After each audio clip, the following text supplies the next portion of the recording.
Today, we are going on a wild ride, connecting some dots you probably never thought to put together. We're talking about the raw physical power of a lion, the epic rise and fall of empires, and the computer code that, let's face it, runs our entire world now. We're diving into a mind-bending thesis that links all of them, and it even proposes a completely new kind of warfare for our digital age. So, let's start with a riddle. What on earth do lions, empires, and computer code actually have in common? I know it sounds like the setup to a really weird joke, but the answer to this question, well, it might just reveal the fundamental physics of power itself, and even crazier, it might just predict the future of how global conflicts are fought. And the guy asking this question, he's not some philosopher in an ivory tower. He's Major Jason Lowery, an active-duty U.S. Space Force officer and an MIT fellow. The source for this whole explainer is his massive thesis called software. And trust me, the answer he comes up with is, well, it's fascinating and honestly a little bit disturbing. Okay, so to crack this riddle, we've got to go back, way back. Like, forget human history for a second. We need to find one single universal rule that has governed every living thing on this planet for billions of years. And here it is, our first big clue. The thesis calls it the benefit-to-cost ratio of attack. You can just think of it as primordial economics. Every single living thing, from the smallest bacteria to the biggest whale, is constantly doing this math in its head. Is what I'm about to get worth the price I might have to pay?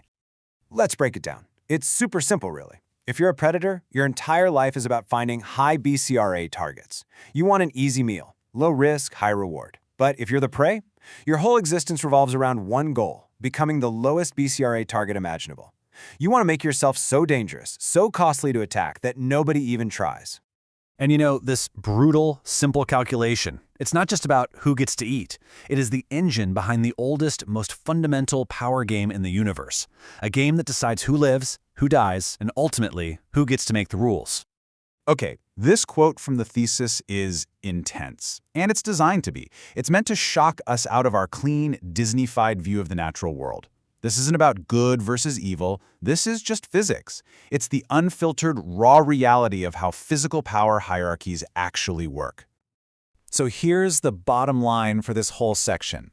In the natural world, security is not a feeling. It's not an idea you discuss. It is a physical state of being. It's about being so powerful, so intimidating, that the cost of messing with you is just too high for anyone to consider. That's it. That is the one and only rule that matters. So, if that's the rule for all life, how did we humans escape it? Well, we evolved a kind of superpower that let us bend the rules and, take over the entire planet.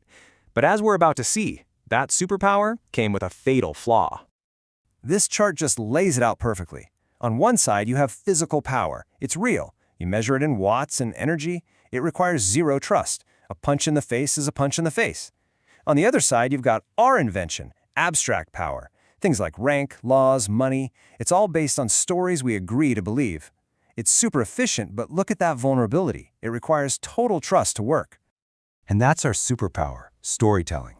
The fact that we can all agree to believe in these imaginary things, like the value of a piece of paper we call money, or the authority of a government. That's what lets us cooperate on a massive scale. It's how we built everything from cities to global economies. But here is the massive catch. Because these systems are built on nothing but trust, they create what the thesis calls a honeypot. They are an irresistible target for predators, both inside our societies and outside, who don't see our trust as a strength, but as a bug, a vulnerability just waiting to be exploited.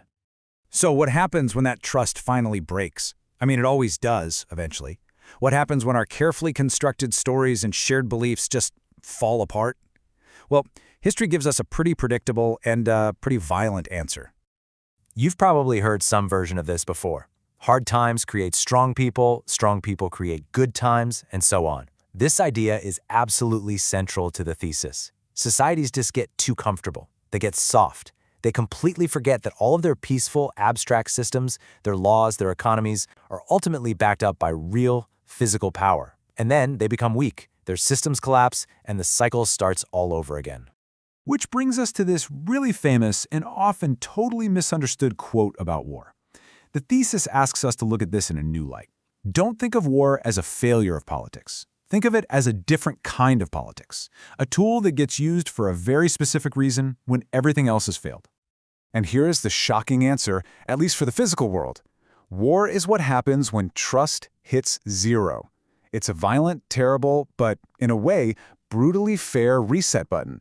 It just wipes the board clean, it gets rid of all the corrupt, imaginary power structures, and brings everyone back to the one thing you can't fake, the raw physics of who is actually the strongest. But we don't just live in that physical world anymore, do we? Now we live in a new world. A world built not out of atoms, but out of bits and bytes. Cyberspace. It's the biggest, most complicated, abstract system we have ever built. It's an entire reality built on stories we tell computers. I absolutely love this analogy from the thesis. Think about it for a second. Software isn't a real thing. It's just a script. It's a list of instructions. In the same way that actors on a stage perform the imaginary story of Hamlet, your computer performs the imaginary story written by a programmer. That game of solitaire on your screen? It's just as much of an illusion as a play in a theater. So, what that means is our digital world has every single one of those honeypot vulnerabilities we talked about, but now they're scaled up to a global level. There are no physical limits. Our entire reality can be changed by some anonymous programmer or admin somewhere, which makes our trust in the system both totally necessary and, at the same time, incredibly fragile. So this all sets up the final critical piece of the puzzle. If our most valuable stuff, our money, our data, our identities, now lives in this abstract digital world, and we know that every trust-based system in history eventually fails, what does the reset button look like here? What is the digital version of war? Think about it. For 4 billion years, the only way to settle a fight without trust was a physical contest, winner take all. But in cyberspace, there is no physical reality. It's all just an illusion, a story. So how do you prove anything? How do you enforce any rule when there are no rules of physics to back you up? And now, we get the answer. The thesis introduces a brand new word for it: soft war. It's a way to finally plug physics back into the digital world. It's not a contest of bombs and bullets. It's a contest of bits and watts. It's about using real physical power in the form of electricity to create real costs and establish real, verifiable truth in a world of infinite fakes. And this, right here, is the stunning conclusion of the whole thesis. Bitcoin's proof-of-work algorithm. It's not just a fancy way to make digital money. According to Lowry, it is the world's first large-scale software protocol. It's a system that lets global powers fight a non-lethal war for control of a digital resource by proving who can project the most physical power, measured in pure electricity, without ever firing a single shot. It's a return to life's oldest rule, but perfectly adapted for the digital age. And that leaves us with one last, massive, provocative question. If this theory is right, if a new kind of global power struggle is already being fought, not on battlefields, but in server farms, a war of pure electricity, you have to ask yourself, who's winning?